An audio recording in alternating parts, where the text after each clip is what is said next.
Hey guys, I'm Janet on occasion, and today we are looking at more Cathayan lore. I know, it's so good. I've been waiting 30 years for this stuff. Oh, so cool. So yeah, anything Cathay I think is so cool. I'm so excited. Every little bit we get given is a gem because I love all the nitty-gritty world-building stuff. A lot of that I think is missing from Total War as a franchise. Well, Total War Warhammer. There's so much stuff sort of buried underneath that doesn't contextualise. They're getting better at it for sure. There are more like RPG elements slipping in, which I hope they continue in Warhammer 3. But like a lot of how the world works, we really only see in things like this blog, you know. So I love it. I love to see it. So the lore, lands, and history of Grand Cathay in Total War Warhammer 3. Once again, thank you, Ben Barrett. He always knows what to get me. He always knows what to get me. So in case you haven't heard, Grand Cathay is coming to Total War Warhammer 3. I was aware. In the thrilling conclusion of the Warhammer trilogy, well, not counting the years of live support we'll be offering. I love that they've slipped that in. Just say, don't worry, we're gonna keep going for years. Excellent.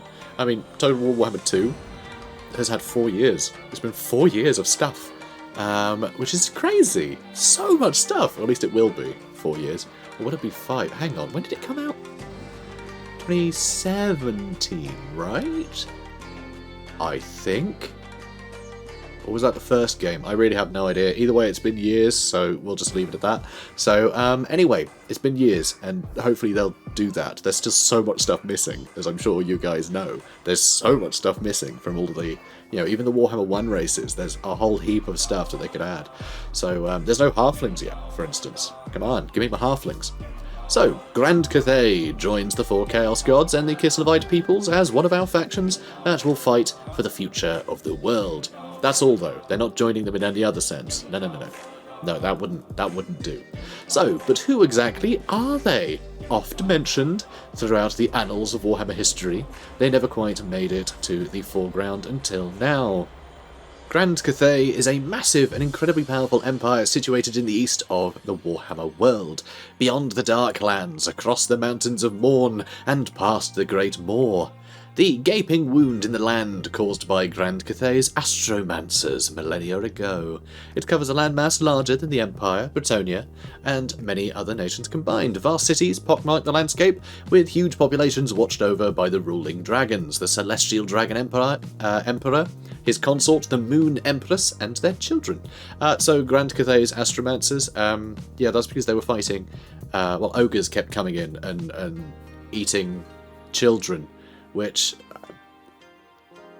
people tend to notice if their children get eaten and tend to get really annoyed about it. And so that's exactly what happened. So Cathay's astromancers, there's this huge, lovely, you know, rolling meadows for thousands of acres. You know, for thousands of miles across, well, not, you know, thousands of miles, but huge expanse of just beautiful green land with like grazing animals, and ogres would roam around, and it was great. So they smashed it with a comet because they started eating their kids, and they were like, no, we're not having that.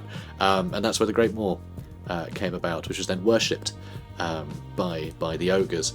But it's also that corruption because it was a great warpstone meteorite that got, you know, brought in to smite the ogres for that transgression. Yeah, they ended up, that sort of corruption gave them an infinite hunger, so they're never full anymore, so they'll always be eating. So it's pretty grim, honestly. I mean, yeah, they were eating children, shouldn't do that, but to make a permanent wound in the world that has now been deified because of how the warp and things work. You know, I say the warp because not technically the warp, but it's the same rules apply to 40k and fantasy there.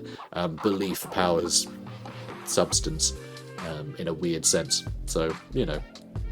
So, yeah, pretty grim. But that's all ancient history, so don't worry about it. So, to the north lies the Great Bastion, Great Wall, China, constructed thousands of years past by the Dragon Emperor himself and imbued with much of his magic. A humongous wall that has stood for eons against the ever-present threat of chaos in times gone by, and for many millennia, chaos has been the most serious threat to Grand Cathay. Had the Emperor and the Moon Empress wished it, sheer force of numbers and powerful magics and artillery could have dominated much of the land to the west. But they had been content to rule and defend their already formidable nation. So harmony is the... Also, love the art. It's gorgeous. That little green thing, I can't wait to learn more about that, because it's jade, which is obviously the... well, I mean, it's green, so I'm assuming it's jade, which is both the sign of the Emperor and for Gairen. So I wonder if that is channeling the Emperor's power, which happens to be mostly Gairen-focused, or if it's jade and Gairen infused, and they made the connection going, oh, jade is holy for us because the Emperor and, you know, they smell the same. That's if you smell the wind. I don't know. However wizards do it.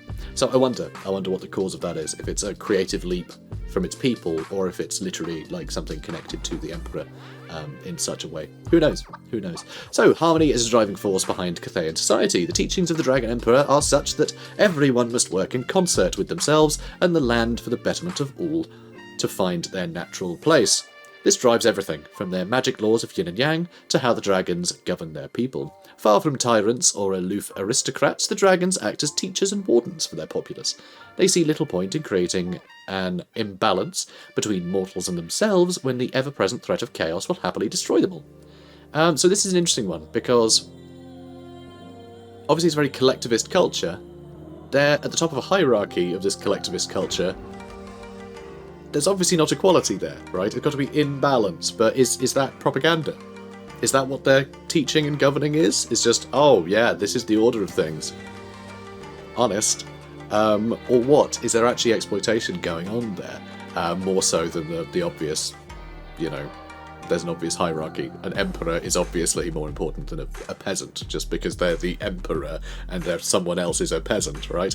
So there's obvious, you know, sort of inequality there. Not everyone is an emperor. But that collectivist thing, is that just to prop up that hierarchy, to go, everyone must work together and you should all find your place. Turns out your place is to be a grimy peasant and eat my butt. So, you know, is that what's going on here? Is it propaganda, or is it some kind of righteous harmony in order to counteract the, you know, the law of chaos? Who knows? Who knows? Either way, it's sort of slightly propaganda, you know, sort of propagandist of them.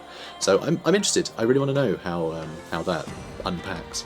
So can't wait to see it. But you know, they seem benevolent. But I mean, who knows? Who knows? Is this sort of have they decided that it's kind of like the Tau? You know, like Warhammer 40k Tau. They're very based on similar things, sort of Eastern cultures, but they're very propagandist. You know, they'll get anyone into the fold, but a lot of people will suddenly disappear if they don't toe the party line. So, you know, is that what Cathay does here? I can't wait to find out more. But either way, you could read that as this is anything really, which I love. Classic Warhammer. You know, here's how it is exactly. Don't read anything into it, and then you read into it and go, oh, this is a bit dark. So anyway, I can't wait. Let me know what you think in the comments about this, what you think the stance is here. So, similarly, the dragons are not treated as gods, nor do they demand worship. They are immensely powerful beings, rulers by magical and physical right, rather than mysterious divinity. Yeah, they're as powerful as gods, so why bother lying? You know, they don't have to. They don't have to claim to be gods when they're as powerful as them. Who cares, right? So it's pragmatic, but they're still, you know, they're still powerful enough to rule over people, so why not? And protect them, arguably, but dragons do spend a lot of time asleep, so that's why their kids are doing the work at the moment. The iconography of the dragons is commonplace and ever-present throughout society, but because they are very real, very present, and very powerful rulers, they are treated by the people with the reverence such beings deserve, and speaking ill of them, especially if you are not native to Grand Cathay, is a quick way to get yourself killed. So that level of reverence feels very propagandist, so, you know. Yeah, it's kind of making sense. So the dragons often move among the people in human form, while still evidently far beyond a commoner. They only transform to their draconic selves when there is need, embracing their heritage to lay waste to the battlefield and fly far above their forces. In war, the harmony of the Cathayan way of life is ever present, their forces acting in concert to lay waste to enemies with devastating precision and calm. Ooh, that's feels very John Wick. So, in Warhammer 3, our focus is on two main areas: Northern Cathay, with the Storm Dragon Miao Ying and the Great Bastion; the Western Cathay, with the Iron Dragon Zhao Ming and the Ivory Road.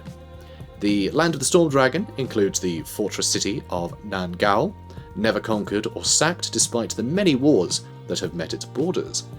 Naturally, the Great Bastion dominates much of the landscape, with its massive gates and huge patrols of troops fending off attacks from chaos. The eastern steppes make up the lands beyond, thoroughly infested with chaos of every stripe. Very, very cool. So, obviously the eastern steppes, obviously those are the steppe mountains in real life, where, of course, like Mongols and Huns and everything tended to come from. All of these great sort of the Vandals, I think, as well, but like all the sort of marauder peoples, all these nomadic peoples that have historically warranted creating a great wall, or ended up like Rome. It exists in Warhammer, and guess what? It's just chaos in it. It's chaos marauders rather than the Huns or whatever. So I think it's really cool. Or, the Mongols, whatever the case. So again, nice little historical nods there. As there is with all Warhammer stuff, it's all sort of based on some historical influences and things, which is nice. Keeps it grounded, I think. And also it works as a good sort of shortcut to be like, oh, I get it, that's what that faction is about, fine. Like Cathay, for instance, just China, so you go, okay, Chinese stuff, cool, I get it. Fantasy China, nice. And then you can dig into the nitty-gritty, which is what we're doing now. Hooray! Hooray for Warhammer. So, again, beautiful screenshots here. Absolutely love them. Absolutely gorgeous. Really, really cool to see. Just absolute terror. I like the dragons don't have wings. Something about that. They feel more magic. There's that deeper sense of mysticism, which I think is really fun. But they also look ferocious. I wouldn't want to mess. So anyway, Miao Ying is arguably the most powerful dragon alive, save her mother and father. Immense power and immense responsibility land on her shoulders, and she can seem cold and aloof in comparison to her siblings. The defence of the realm, the future of Grand Cathay, and much more is quite the burden to bear. Meanwhile, the Iron Dragon must make do with a less defended, if less chaotic, and chaotic with a C, with a capital C rather, obviously a C, area of the world. The western provinces contain beasts and men of all sorts coming from further west, as well as the regular incursions of Skaven and ogres from the Warpstone Desert and the Mountains of Morn. Just horrible places. So the creation of the Great Moor still hangs heavy on this area, even as an uneasy peace maintains. Zhao Ming is a natural-born warrior, though less innately skilled than his sister to the north. He is a talented alchemist and shows great preference for the art among his armies, much to the chagrin of those that find the insidious magics worrying for the Empire.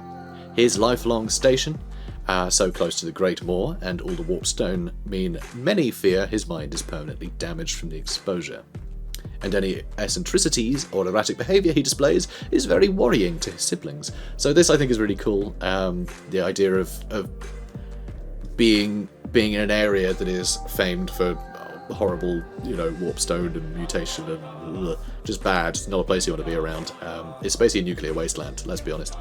It's just not a great place to hang around, but obviously Warpstone is a great source of magic, so the idea of this guy being the one who's more interested in magic, but that also has the side effect of, well, if you're drawing power from such a place, then you're going to have those ill effects, especially when you're, an immortal dragon god thing, But I also love that it follows the similar kind of rule with Total War Warhammer franchise, where all the base factions have like a melee lord and a caster lord. It's very much that orientation. So he's the caster lord, but also the fact that he's the caster lord plays into that interesting sort of idea of being around the Warpstone, and I think it's really cool. I think it's some fun stuff to draw upon there. So again, can't wait to see what they flesh out surrounding that sort of story.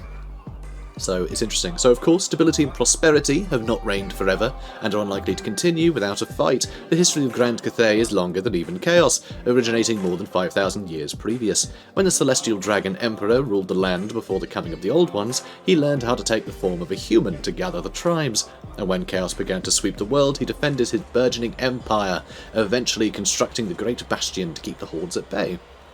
It has been attacked on innumerable occasions, damaged and even sometimes breached, but still the Great Bastion stands as a powerful vanguard against chaos as ever, constantly maintained and garrisoned by massive armies. Only Tzeentch, known to Grand Cathay as Qianqi, has managed to significantly infiltrate the Empire, his cult being a common cause of disruption and rebellion within. So I like this, because if anyone was going to circumvent the Great Bastion, it would be someone who can more insidiously influence people. So, Tzeentch being all about plans within plans within plans, it makes a lot of sense that he'd be able to develop cults where no one else can, because how is Cathay going to know anything of Khorne except from, its demons smashing themselves into the gates, right? That's all they're ever going to see. If you're not getting past the Great Bastion, you're not getting in. Whereas Tzeentch, a little bit more clever, coming to people in dreams and things, just he's a cleverer one when it comes to influencing us silly mortals. So I think that's really cool. So trade is the main reason the Western factions known as Grand Cathay know of Grand Cathay's existence and its primary interaction with them. For outsiders, it is a realm of infinite riches and pleasures unknown, seemingly immune from the endless terrors that prowl the outside world. While this is far from the truth, the absolute economic power of the Ivory Road cannot be disputed, and those that make their living along it are evidence of that. For Grand Cathay, there is plenty to gain from an outside world of technology, trinkets, and beasts that are all foreign to them. So, the Ivory Road, I guess that's the Silk Roads, analogue. The Silk Roads of real life history. So yeah, the Ivory Road is doing that job, which makes a lot of sense, makes a lot of sense to very distant nations. Yeah, very cool. I think it's really fun. I like the idea of there being... I like the idea of them stressing this, because I think trade is a bit boring in Total War Warhammer. So if they're going to make a big deal of it, of the Ivory Road, then maybe we'll see some interesting bonuses for occupying it, some interesting economic bonuses, or, something going on, even like trade deals being specifically associated with the Ivory Road, or something mechanically to represent that. I think would be really interesting, because I want to see more things like that being introduced, but who knows? So, what's next? The most tumultuous time in Grand Cathay's history came when a combination of invasions of chaos from the north and the Monkey King from the south, alongside a 4-century disappearance of the Dragon Emperor and the Moon Empress, nearly led the Empire to ruin. Then, more than any other time, the natural competition between the Emperor's children reached its peak, and Grand Cathay was essentially divided into warring states. This allowed the Monkey King to take power and claim dominion over the Empire, an act heinous enough to galvanise the warring siblings into once again putting aside their differences to fight for their father's throne. At the key moment, the Emperor and the Empress returned and helped to defeat the Monkey King, who fled south. Little is known of him or his fate. Perhaps yet darker days may be on the horizon, events the world over are conspiring to require the attention of even these isolationists. Chaos amasses beyond the Great Bastion like never before. Rebellion and squabbles between local factions are reaching new heights within the Empire. Whatever machinations the Celestial Dragon Emperor has been planning continue to come to fruition. But to what end? Only he knows. What are you going to do about it? What are you going to do about it? Huh? Yeah, what are you going to do about it? So, Monkey King and all the rest of it. There are a bunch of little references dotted through various army books of Cathay having been ruled by the Monkey King. So there's some conflicting stuff, like, is it ruled by a Dragon Emperor, a Monkey King? Right, it's all a bit murky, because, again, it's years of little references. Just sort of... It's usually along the lines of... At this time, the Dark Elves met up with the Monkey King to do some limited trade with them. And then that's it. That's all we hear about it, right? It's very limited stuff. So I'm not going to comment on all of that, because I don't know how much of that is going to get retconned, rewritten, elaborated on, or whatever, as these sort of blog posts go on. So I'm actually going to just leave that. I'm going to leave that as it is. But I will comment on the fact that the 4th-century disappearance of the Dragon Emperor and the Moon Empress, that is very in keeping with how dragons function in Warhammer. They slumber for a very long time. It's much like the old one, not the old ones, the Slan. They sleep for a very, very long time. The older they are, the longer they sleep and contemplate the world. They behave very similarly there, so it takes like a great effort to rouse them from their slumbers. You know, and the older they are, the longer they sleep, and if these dragons have been alive since before the old ones even arrived on the planet, then they are some of the oldest.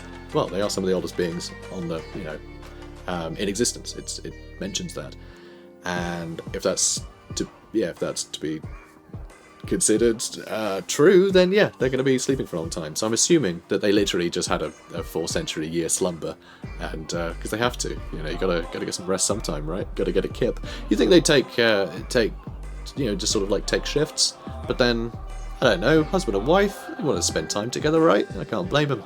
I mean, their empire almost crumbled, but their kids were on it. It's fine. So anyway, so this is all very fun. I can't wait to hear more. And I can't wait to hear your theories about the various things we're hearing so far. Of course, you know, feel free to reference some of the old lore in deciding like what various things could mean for sort of the future of the canon, I guess. Because I'd love to hear it. I'd love to hear your thoughts on it. Because yeah, there's so much stuff to unpack. And so much left to hear about. So I really can't wait. So guys, if you enjoyed this, comment, like, subscribe, and yeah, let me know what you think. Brilliant. See you later, guys. Have a good one.